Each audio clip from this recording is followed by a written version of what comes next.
Hello, welcome back. Thank you so much for being here. Today we're going to be testing out the new Natasha Denona I Need a Warm eyeshadow palette.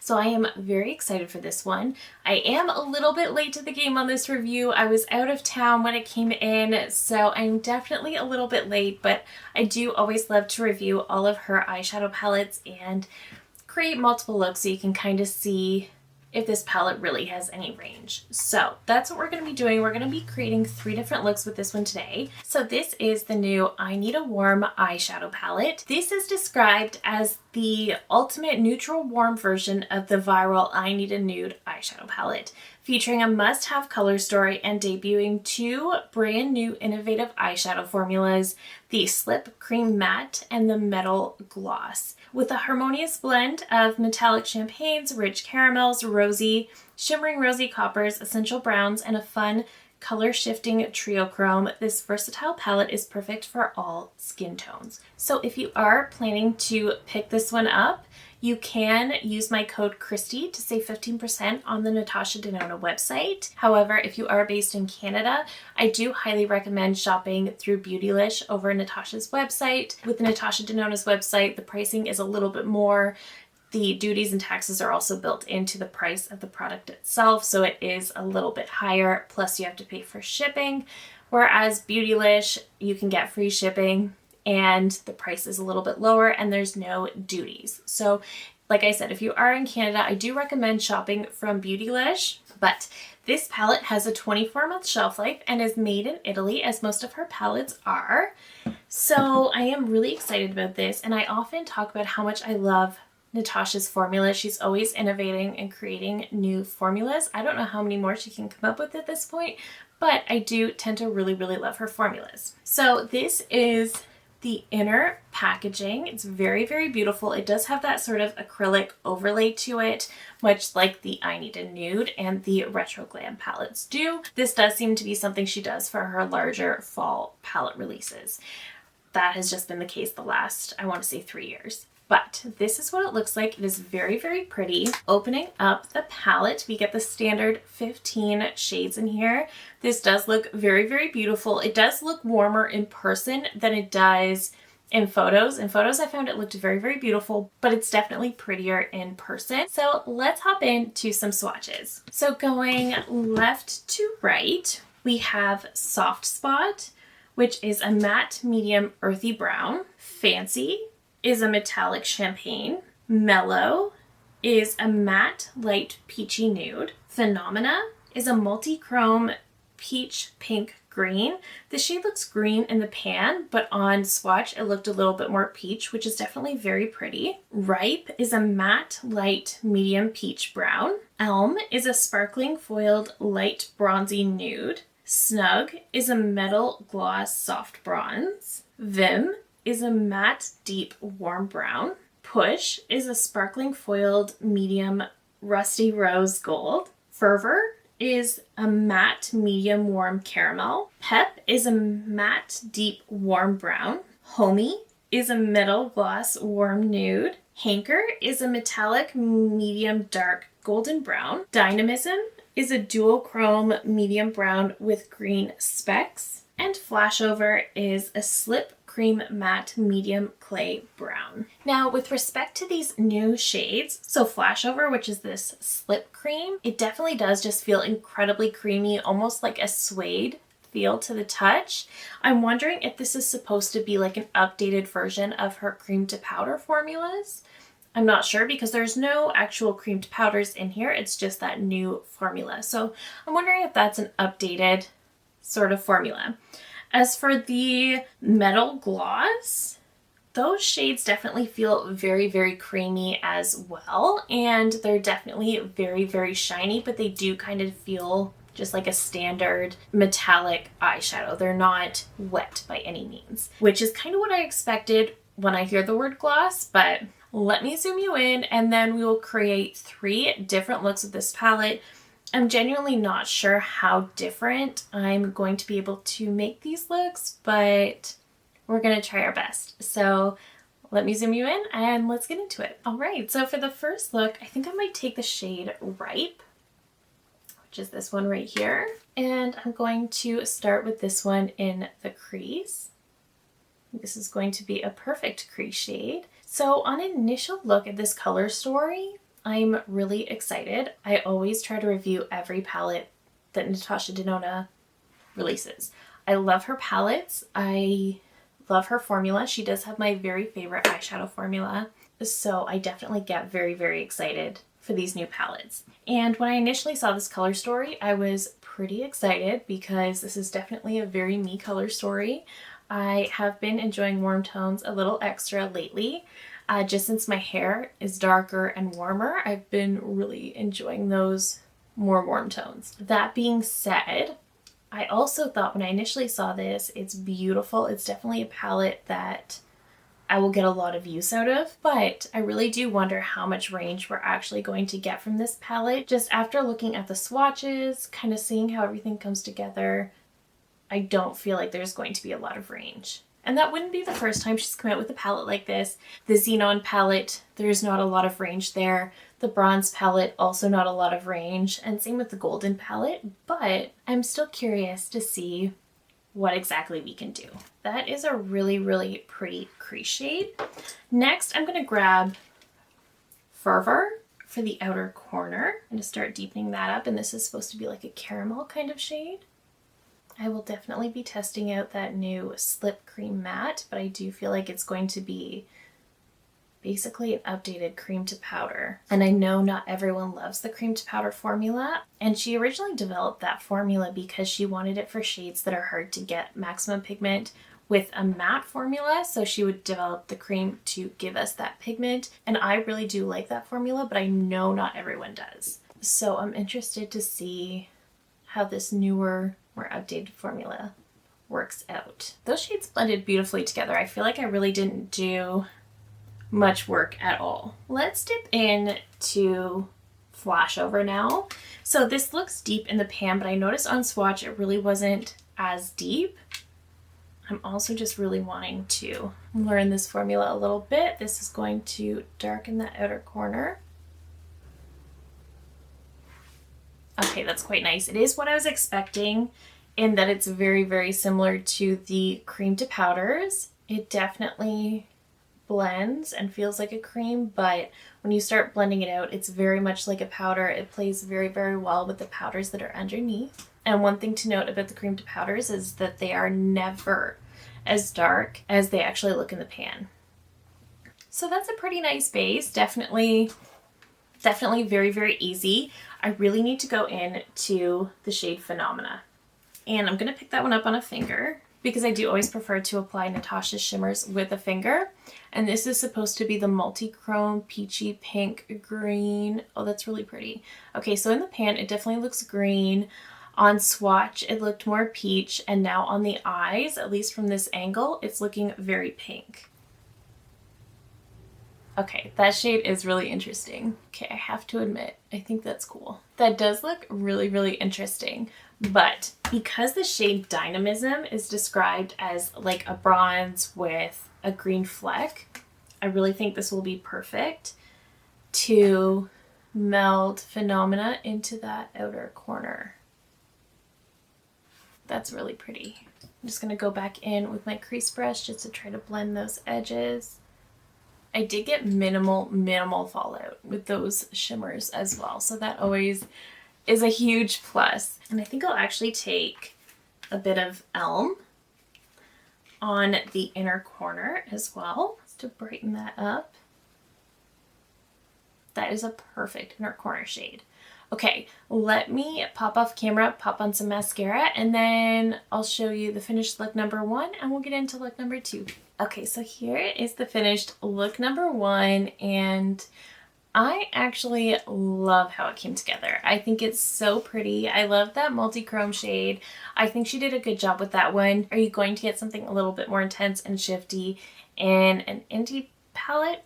Yes, but I still think it's really, really pretty, and I think she did a really nice job with that shade. I think it's beautiful, and I really like how that look came together. So let's get into look number 2, and I think I might start with Ripe again.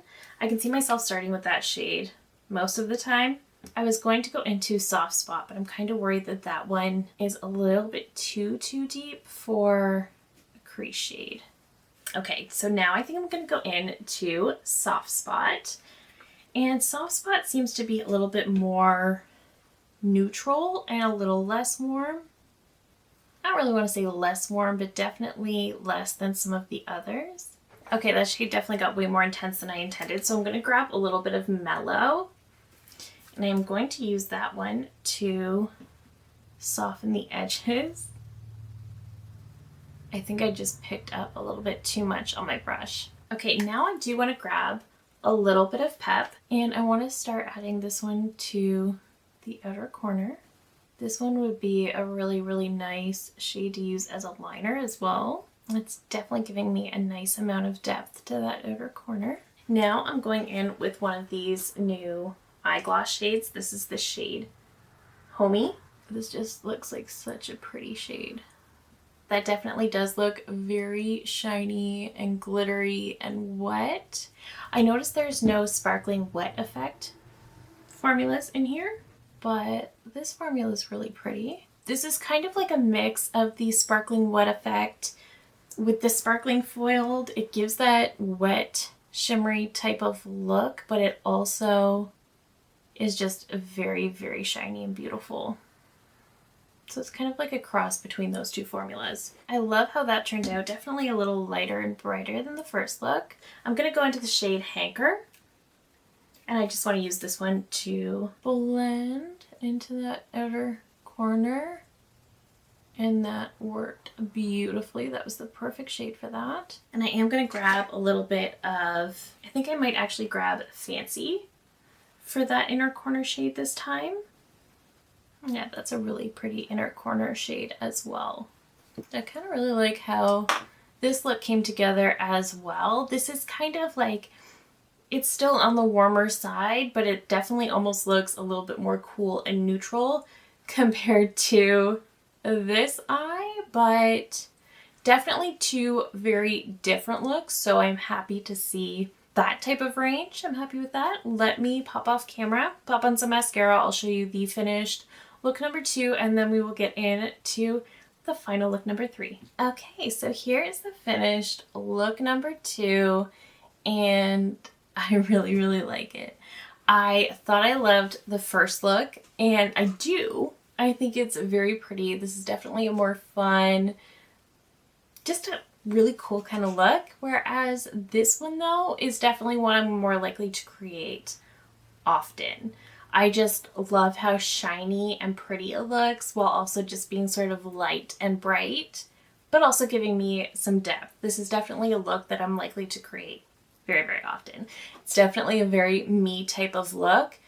I do still love look number 1. I think that duochrome shade is really pretty, and I do really like that I was able to create 2 very different looks. That definitely makes me happy as well. So let me take these 2 off and get into the finished look number 3. All right, so I did manage to take off those 2 looks without disturbing the mascara, which always makes me happy. I'm gonna start with Ripe once again. This really is a perfect crease shade for me. I was really happy that the first 2 looks came out so different. And I noticed that, you know, for the first look, I definitely used this end of the palette, and for the second look, I definitely used this end. So I like that I was able to do that. I do think that first half of the palette looks almost a little bit more neutral, still with warmth in there, but definitely looks a little bit more neutral, whereas the other half is definitely really leaning into those warm tones. But I do love that she was able to come up with a warm palette that isn't super orange. I do also love these warm tones with blue eyes.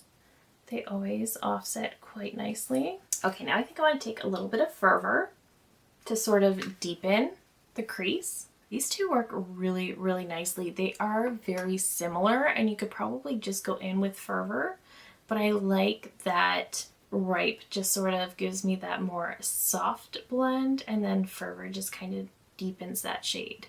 Okay, I'm gonna go back into that Flashover shade. This is the more Slip Cream, and I want this for my outer corner. And this shade definitely does give quite a bit of pigment if you want it to, but it definitely shears out and it definitely blends incredibly well with the powders in here and just the other shades in general. So I do like that formula, but again, I always liked her cream to powder shadows as well. But I would say this formula feels almost a little bit thinner, maybe a little bit more creamy. So if you did find the original cream to powder hard to blend, you may like this one more. I do find it, like I said, a little bit more creamy, a little bit more blendable than the original formula. Then I'm gonna go in to the shade Push, which is this dusty rose gold. I've been kind of eyeing this shade from the very beginning, and that's really, really pretty. It's actually kind of like a middle ground between my first two looks. And the shade Push, I believe, is just a sparkling foiled, which is my absolute favorite formula of Natasha's. I just love how sparkly and shimmery and shiny it is. And then I'm going to take a little bit of Dynamism just to blend that into the outer corner. That's very pretty. I really like how that one came together. Okay, and then for this look, I want to use the shade Snug as my inner corner, because this is one I debated on putting all over the lid as well. And this is another one of the gloss shades. It ends up just looking quite similar to Push, in my opinion. A little brighter, but I'm gonna add a little bit of fancy. Okay, I do quite like how that look came together. Let me just clean this up a little bit and I will come back to show you the finished final look, and then we'll get into some comparisons and my final thoughts. All right, so here is the finished look number one. And again, I really like how it turned out. I think my favorite look is definitely number two, followed by this one, and then look number one. But I actually really like all of the looks. I really do think that this is a really, really beautiful color story. I think this is a really, really beautiful palette. I like that I was able to get some range out of it. Not a lot, I will say, but I was definitely able to get some range. That being said, I do want to look at some comparisons and kind of give you an overall idea where I'm at exactly with this palette. So this palette is kind of based off of the I Need a Nude that came out last year at this time, and this is such a favorite of mine. I love this palette so much. I use this all the time. This is definitely a very nude palette. This is one that is not going to give you a lot of depth, save for this one shade right here. This does have a lot of these sparkling wet effects. We have one sparkling foiled. We have some basic metallics in here. This palette I love. It does definitely lean a little bit more cool. And then seeing them side by side, there really isn't a lot of similarities whatsoever. The nude palette definitely leans a little bit more cool. The I Need a Warm is definitely warm, especially in comparison to the I Need a Nude. So the I Need a Nude is definitely one of my absolute tippy top favorites. But then next I wanted to compare this to the Golden palette that came out just a couple short months ago. So the Golden palette is obviously much more gold, whereas this I Need a Warm leans a little bit more into those more bronzy copper shades. And when I did do the swatch comparison, you'll see I was able to get quite a few similar shades. Particularly with the mattes, I wasn't able to find an exact shade for shade dupe. So these are different enough, but at the same time, they are similar enough. If you know what I'm saying, there's definitely a lot of these shades that have some very similar tones. I did want to compare these two because this is probably, after the new I Need a Warm, this is probably the warmest palette that we have from Natasha, and there was some similarities here as well, but where the bronze palette leans so heavily into those bronzes, to the point that we even have some of these more black shades, the I Need a Warm is definitely much softer. So I will pop up those swatches as well. And you can see, particularly with the mattes, I was able to get quite a few similarities, but again, not identical. I also pulled the Biba palette because this is one that is interesting because we have a row of very neutral shades, we have some very warm shades, and then we have some cool tones. I was wondering how similar we could get with this, and the I Need a Warm definitely has a lot more shimmers than the Biba palette. The Biba palette is definitely one that I always kind of wished had a little bit more shimmers to it, but is still a very, very beautiful palette. And popping up those swatches once again, you'll see I was able to definitely dupe some of the shades that are in the new palette.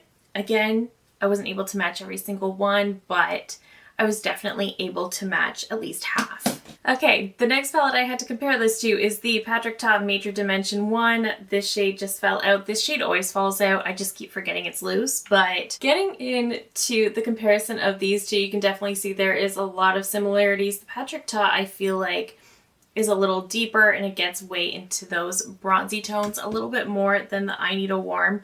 But you can see in the swatches there are still a lot of similarities, particularly with the mattes. I will say my Patrick Ta palette, the mattes still feel incredibly buttery, but this palette is about 2 years old, I think at this point, maybe 3. And the shimmers are definitely starting to feel a little bit dry on this one. But you'll see I was again able to recreate nearly half of this palette with the Patrick Ta. Now, a palette in my collection that I didn't expect to get me so close to the I Need a Warm, but kind of popped into my mind at the last second, is from Too Faced. And this is the Born This Way Sunset Stripped palette. So this is one that I tried out last year and really, really loved because it's that perfect mix of neutrals and warm tones, but it has these really beautiful shimmers. And comparing them side by side, you can kind of see where I'm going with those similarities. And you can definitely see in the swatches that this is the palette that gets the absolute closest to the Natasha Denona. It's not 100% shade for shade, but I was able to get really, really close with this one. So given that I had so many palettes that got me very, very close to the Natasha Denona, I definitely have some thoughts on this new one. I think this palette is really, really beautiful. I think it's definitely one that I am going to get a lot of use out of. It will probably be one of my most used middies from Natasha. The I Need a Nude is definitely my absolute most used. I would say the Retro palette is definitely high on that list as well. But I can definitely see myself getting a ton of use out of this palette. I think it's absolutely beautiful. The shades are beautiful. The formulas in here are beautiful. She didn't miss with her formulas. But the quality is beautiful. The shades are beautiful. And the color story is stunning. The packaging, beautiful. I love the looks I created with it. I loved all of the looks I created. And it was very, very easy to do. And while they did look somewhat similar, I was able to get a little bit more range from the palette than I expected. That being said, that little bit of range really wasn't a lot. So I don't think you're going to be able to create a ton of different looks with this, but I think the range that I created today with the very warm look and the more neutral look, I think that's kind of the extent of the range that you're actually going to get from this. That being said, looking through my collection, I was able to get pretty close to recreating this quite a lot. So it's definitely not a unique color story. This is probably a color story you already have, or if you pull a bunch of palettes from your collection, you can probably recreate this one quite easily. I also think that if you already have a lot of Natasha Denona palettes, you can probably recreate this palette. If you're someone who likes to pop out the shades, this one does have the little pinholes on the back. So if you're someone who likes to pop out the shades and rearrange them, you can probably do that with your existing Natasha palettes and get something very, very similar to this. I think this is beautiful. It's just that I don't think it's a need, particularly if you already have a larger Natasha Denona collection, if you already have a lot of her more neutral leaning palettes. I think you can easily recreate something like this. If this is a palette that you are just in general excited about, you think it's really pretty, and you've just been eyeing it up and you just want to buy it, then I don't think you'll be disappointed because, like I said, everything is great quality. It's her standard excellent quality. It's just not unique, particularly in her line. So that's where we land on that. I think it's beautiful. I'm thrilled that I have it, but I really don't think that this palette in particular is a need, and I really don't know if now was the best time to release it, especially so soon after the golden palette. I think that we may have had a little bit more fun with something that isn't various shades of brown. brown. I think this could have easily waited for summer or next fall, and we could have had something a little bit more fun and exciting as opposed to another warm brown palette so close on the heels of the golden palette. So those are my thoughts. Overall, I love it. I think it's a beautiful palette. If you do want to pick it up, just once again, you can use my code to save 15% on her website. But if you're Canadian, I do highly recommend shopping through Beautylish instead. But I would love to hear all of your thoughts down below. Are you planning to pick this one up? Did you already? Let me know your thoughts. I do apologize that my video on this one was so late, but I was on vacation. However, it is now back to business as usual. I am really excited to be reviewing all of the new makeup that is coming. I feel like we're starting to ramp up the makeup releases, the holiday launches, everything like that. I'm really excited about it. So just let me know all of your thoughts and let me know if there are any upcoming releases that you particularly want me to review, because there is a lot that is coming. So let me know all of your thoughts down below. I love hearing from you guys so much. If you're new here, I hope you'll consider subscribing before you go. I do upload new videos every single week. Thank you again so very much for watching, and I will see you in my next one.